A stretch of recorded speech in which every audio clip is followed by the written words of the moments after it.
Bien, aquí estamos de nuevo.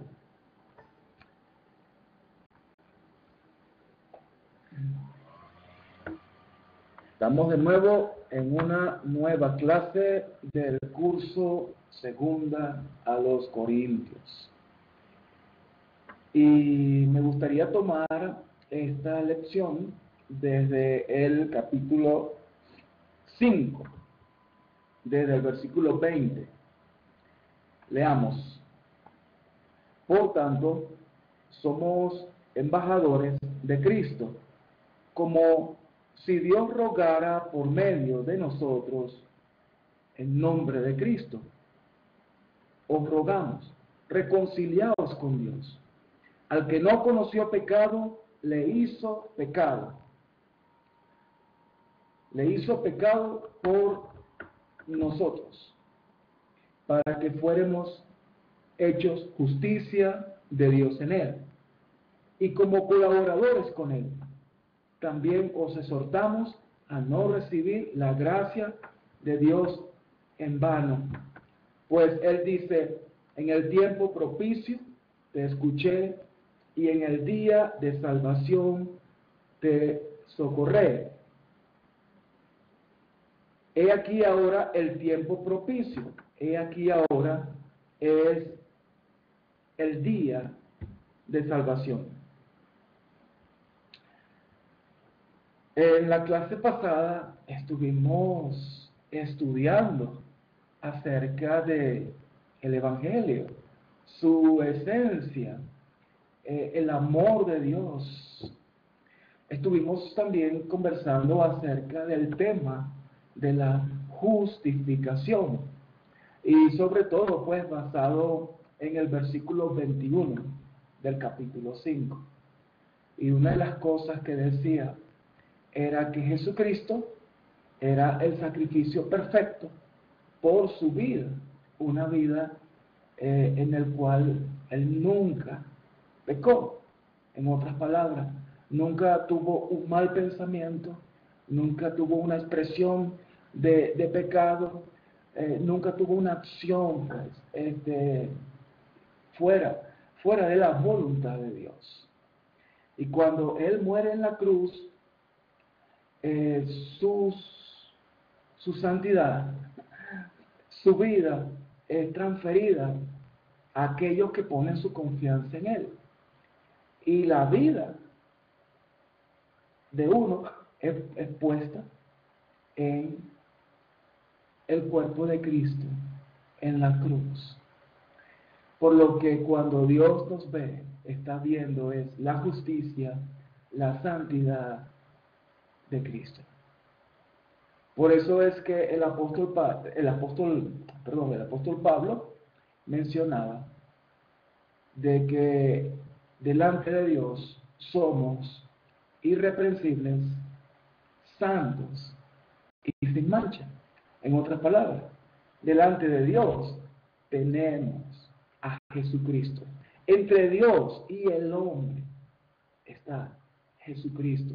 Nuestra vida está escondida en Cristo. Por eso es que el apóstol Pablo dice, y como colaboradores con él, en el capítulo 6, también os exhortamos a no recibir la gracia de Dios en vano.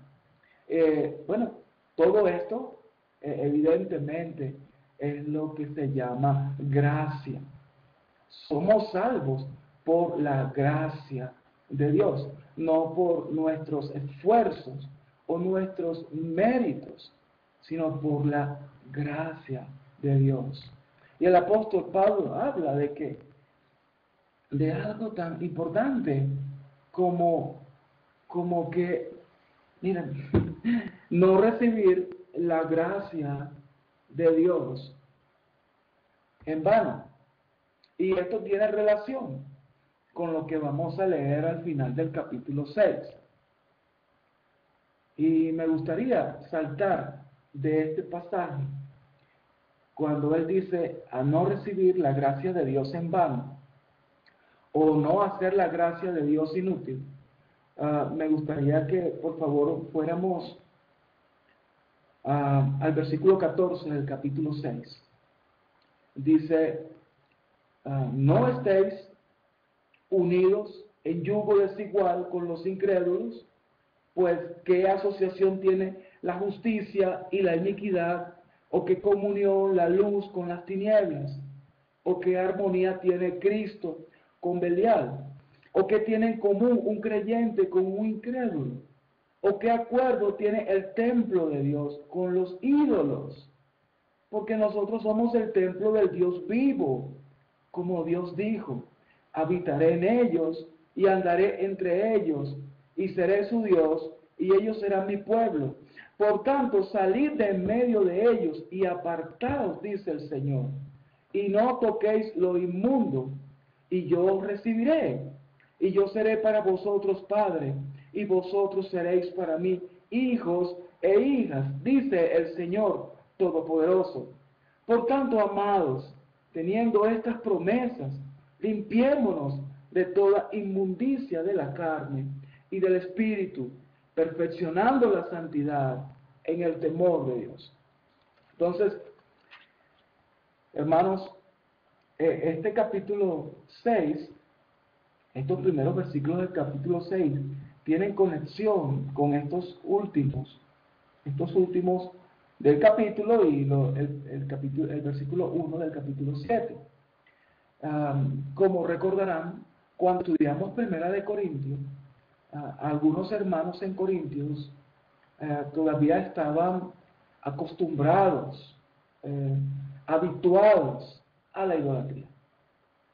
Recuerden que la ciudad de Corintios era una ciudad llena de mucho libertinaje, donde la fornicación y bueno, las expresiones de pasiones desordenadas era lo común en esta ciudad.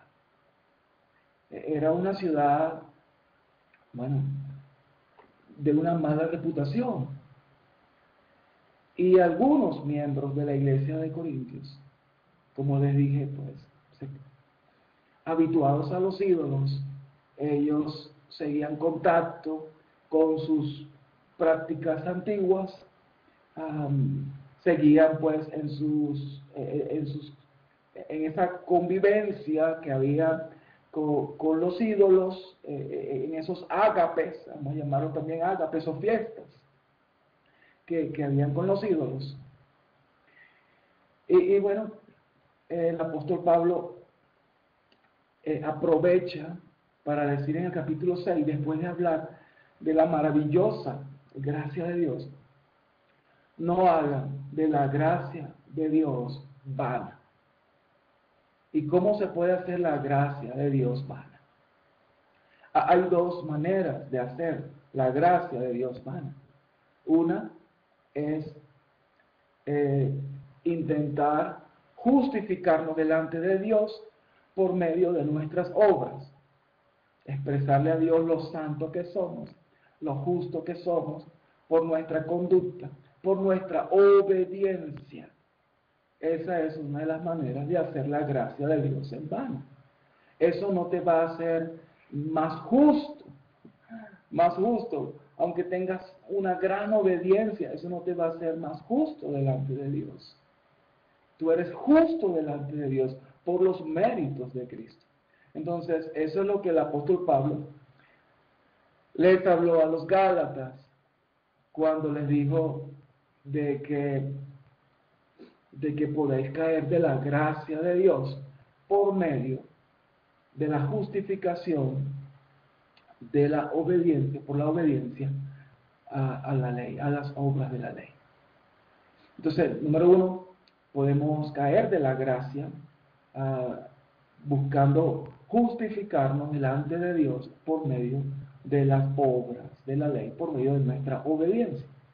Y segundo, bueno, apartándonos completamente de Cristo, dejando a Cristo a un lado y volviéndonos atrás a los ídolos, a nuestra vida sin Cristo. Son las dos maneras en las cuales hacemos la gracia de Dios vana o inútil. Por esa razón el apóstol Pablo dice esas palabras: apártense de lo inmundo, apártense de los ídolos. No hay ninguna conexión entre Cristo y los ídolos. En el capítulo 8, el apóstol Pablo habla de los débiles en la fe. ¿Y quiénes eran los débiles en la fe? Bueno, eran esos hermanos, como les dije, habituados a los ídolos, pero que todavía mantenían ese contacto con Cristo, pero su conciencia era muy débil. Eran débiles en la fe porque pendían de un hilo, en cualquier momento se rompía ese hilo y se regresaban a los ídolos. Y uno tiene que tener pues mucho cuidado. O los corintios, el liderazgo de Corintios, tenía que tener ese cuidado especial con estos hermanos llamados débiles en la fe. Bueno, entonces vimos el capítulo 6 conectando los primeros 3 versículos con los versículos del 14 al capítulo 7, versículo 1. Entonces vamos a continuar la disertación que hace el apóstol Pablo. El apóstol Pablo habla sobre la gracia de Dios en el capítulo 5. Habla de la obra de amor de nuestro Señor Jesucristo. Y él se identifica como un embajador de la gracia de Dios. Luego dice de que en el versículo 4 dice, sino que en todo,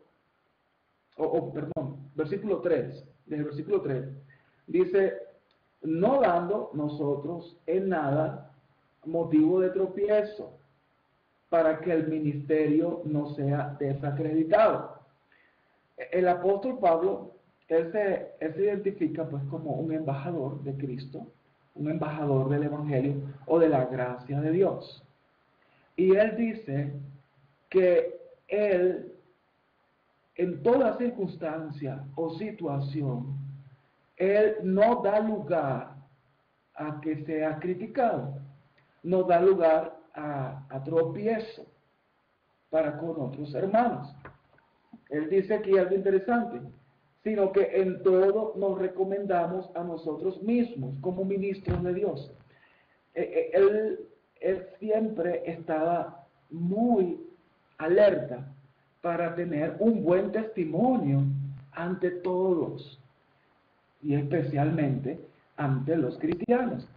Él buscó siempre tener una vida de bien hablar ante los demás.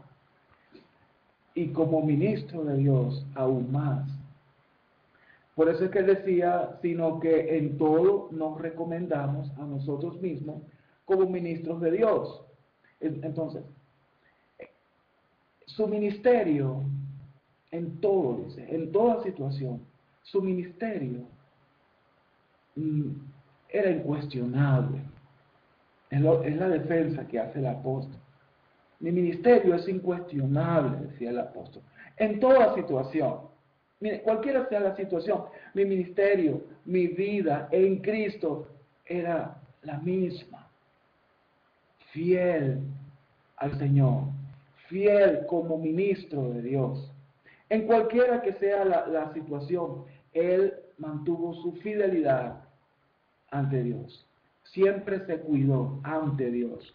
Él dice, en mucha perseverancia, en aflicciones, en privaciones, en angustias, en azotes, en cárceles, en tumultos, en trabajos, en desvelos, en ayunos, en pureza, en conocimiento, en paciencia, en bondad, en el Espíritu Santo, en amor sincero, en la palabra de verdad, en el poder de Dios, por armas de justicia para la derecha y para la izquierda. Bueno, entonces vemos que cualquiera sea la situación, el apóstol Pablo siempre se cuidó de tener un testimonio acorde a lo que es un ministro de Dios. Y es un excelente ejemplo para nosotros. Esta carta, esta segunda de Corintios, es muy útil para nosotros los ministros, porque el apóstol Pablo es como es una imagen, es la imagen de lo que es el siervo de Dios, un siervo de Dios, el ministro de Dios, y debemos imitar. En algunas ocasiones él llegó a decir: sean imitadores de mí como yo lo soy de Cristo, y él expresaba en qué área, ¿verdad?, imitar. El apóstol Pablo fue realmente un ejemplo para todos nosotros que somos ministros de Dios, que estamos llamados a la predicación del Evangelio.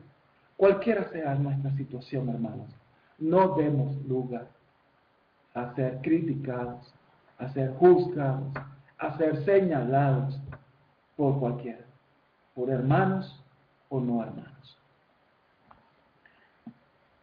Cuando él dice aquí, versículo 7, en la palabra de verdad, en el poder de Dios, por armas de justicia para la derecha y para la izquierda, en honra y en deshonra y en deshonra. Es lo que está expresando el apóstol. Bueno, a algunos, a pesar de que mi testimonio como ministro de Dios es fiel, sin embargo, no solamente tengo honra de algunos, a pesar de eso, van a deshonrarme. Es decir, aún así van a criticarme. Bueno, el gran ejemplo lo tenemos en nuestro Señor Jesucristo. Llegaron a llamarle que echaba a los demonios por Beelzebú, por el poder mismo del diablo. Nuestro Señor Jesucristo fue criticado duramente, juzgado duramente por algunos líderes de Israel. Bueno, también lo harán con nosotros. Algunos nos honrarán, otros nos criticarán. Es lo que dice el apóstol, es inevitable, pero eso no significa de que seamos unos ministros falsos de Dios. ¿Okay? Por eso es que dice el apóstol en honra y en deshonra, en mala fama y en buena fama, como impostores pero veraces, como desconocidos pero bien conocidos, como moribundos y aquí vivimos, como castigados pero no condenados a muerte, como entristecidos mas siempre gozosos, como pobres pero enriqueciendo a muchos, como no teniendo nada, aunque poseyéndolo todo. Nuestra boca, oh Corintios, os ha hablado con toda franqueza. Nuestro corazón se ha abierto de par en par. No estáis limitados por nosotros, sino que estáis limitados en vuestros sentimientos. Ahora bien, en igual reciprocidad os hablo como a niños. Vosotros también abrid de par en par vuestro corazón. Bueno, qué palabras, ¿no? Son conmovedoras las palabras del apóstol Pablo. Esta segunda carta, llamada también la carta de reconciliación, es una carta realmente hermosa. Como el apóstol Pablo, él dice, miren, yo estoy en cualquier situación. Miren, mi testimonio está allí. Mi testimonio de fidelidad ante Dios. Y una de las cosas que les digo, Corintios, dice el apóstol, mi corazón está abierto de par en par para ustedes. Yo les amo entrañablemente. les amo. Bueno, el apóstol Pablo era, o fue un ministro verdadero, lleno de amor para con su pueblo, al pueblo al que servía, pero especialmente a los corintios. Y él decía, mi corazón está abierto de par en par. Y él esperaba que también los corintios abrieran su corazón de par en par. Bueno, como ministros de Dios, como representantes de Dios o embajadores de Dios, llevamos el amor de Dios en nuestras vidas, porque Dios es amor. Si no hay amor, no hay vida cristiana. No hay ministerio si no hay amor. Entonces, hermanos, el amor debe ser recíproco. Aunque somos ministros de Dios, donde llevamos el amor de Dios a todos, también como ministros de Dios disfrutamos del amor que recibimos de los hermanos.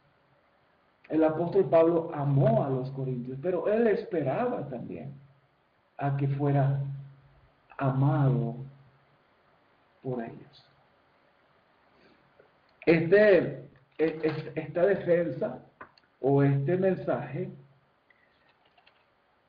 continúa, ¿verdad? Estamos ahora en el versículo 13 y continúa al capítulo 7 en el verso 2. Así que les invito, vamos al capítulo 7, verso 2.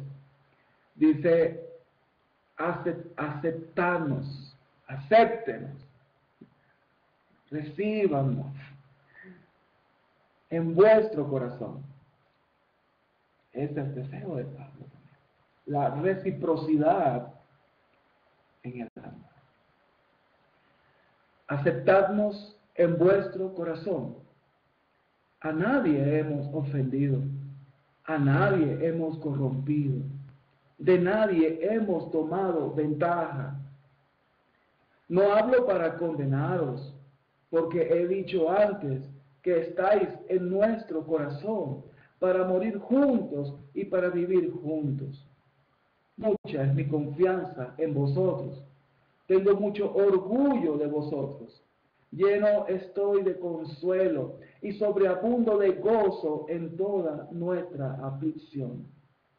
Pues aun cuando llegamos a Macedonia, nuestro cuerpo no tuvo ningún reposo, sino que nos vimos atribulados por todos lados, por fuera conflictos, por dentro temores. Pero Dios, que consuela a los reprimidos, nos consoló con la llegada de Tito. Y no solo con su llegada, sino también con el consuelo con que Él fue consolado en vosotros, haciéndonos saber vuestro gran afecto, vuestro llanto y vuestro celo por mí, de manera que me regocijé aún más.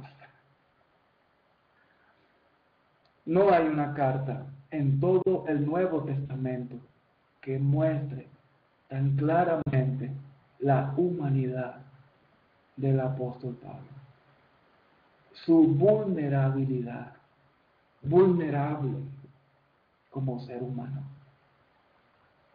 Las emociones, los sentimientos son parte de la vida.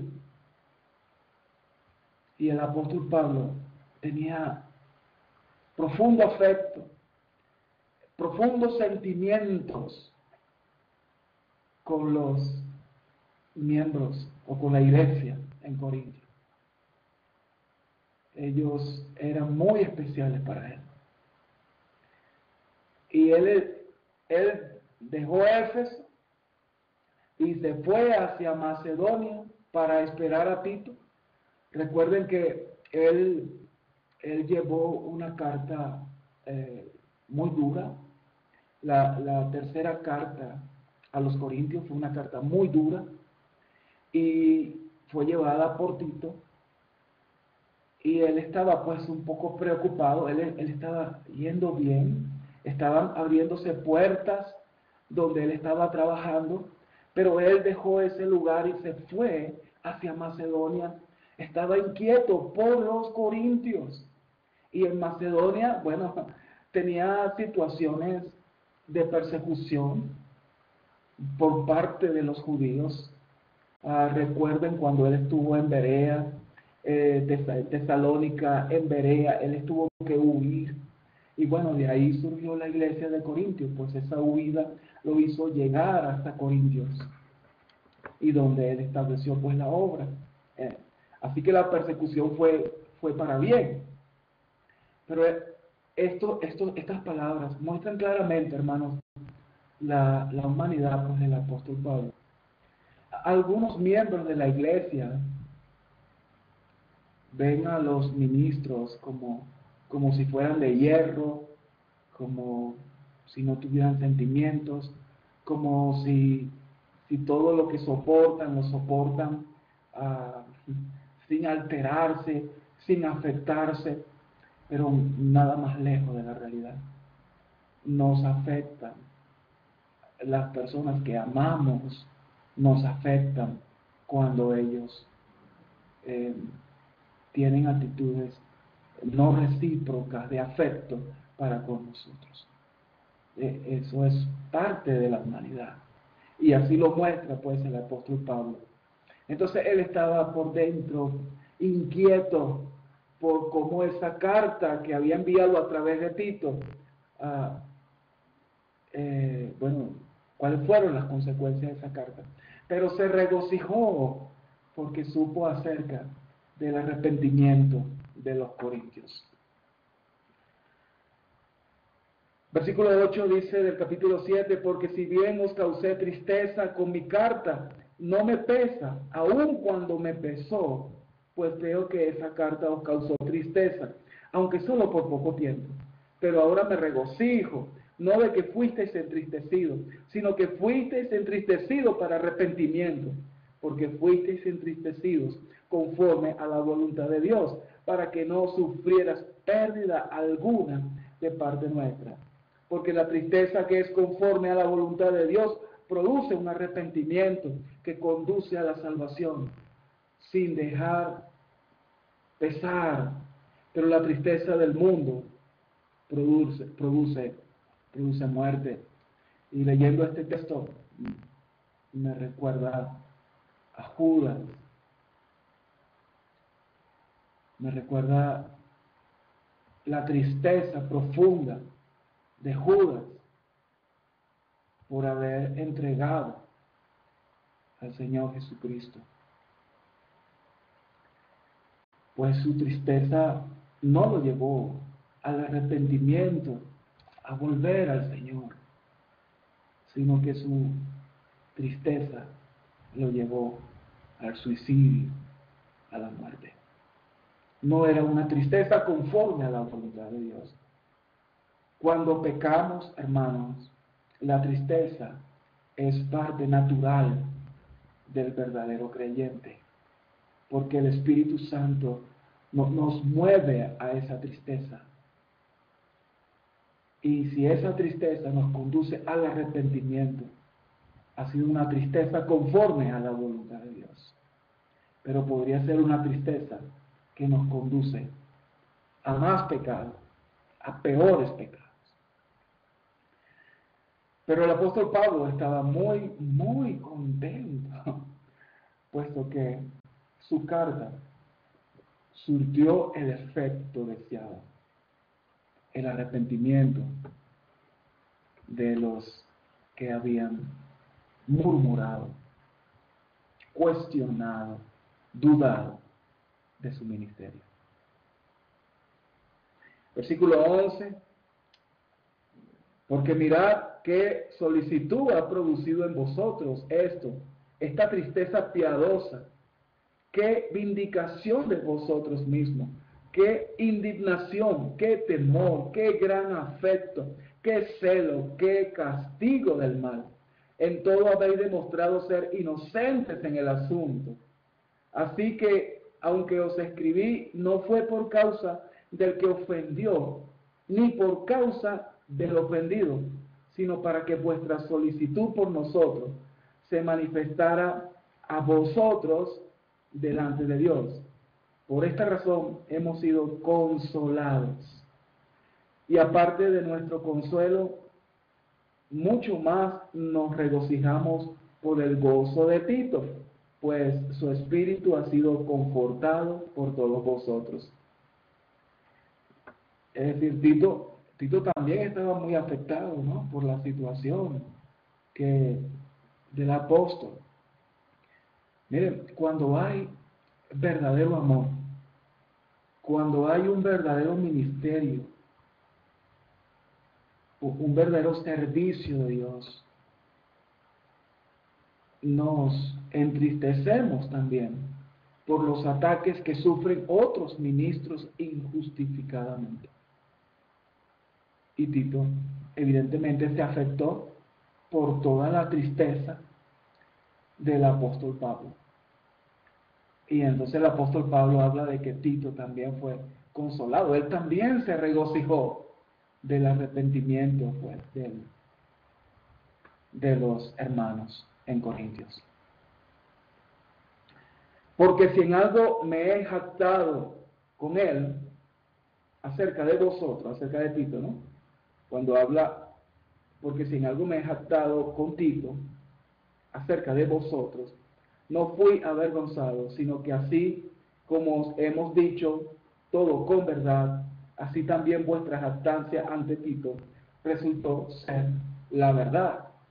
Y Pablo habla de que, bueno, no fui avergonzado, porque pudieron seguir hablando mal de Pablo, pudieron haber murmurado del apóstol, pero no lo hicieron. No, el apóstol Pablo no fue avergonzado de Tito por murmurar acerca de Pablo con Tito. No fue avergonzado el apóstol Pablo. Y su amor hacia vosotros abunda aún más al acordarse de la obediencia de todos vosotros y de cómo lo recibisteis con temor y temblor. Me gozo de que en todo tengo confianza en vosotros. Me gozo. La confianza, pues, ha sido restaurada. Esta confianza de los corintios en Pablo, como esta confianza de Pablo en Corintios, siempre estuvo ahí presente. Bien, hermanos, el apóstol Pablo, como les dije, en esta carta hace una defensa de su ministerio ante la iglesia de Corintios. Es una carta muy personal, pero a la vez tiene enseñanzas para nosotros, los ministros de Dios, los siervos de Dios. Esperamos aprovecharla lo máximo, lo más que podamos. Aprendamos de las experiencias de Pablo como ministro de Dios. Nos vemos en la próxima clase. Gracia y paz para todos.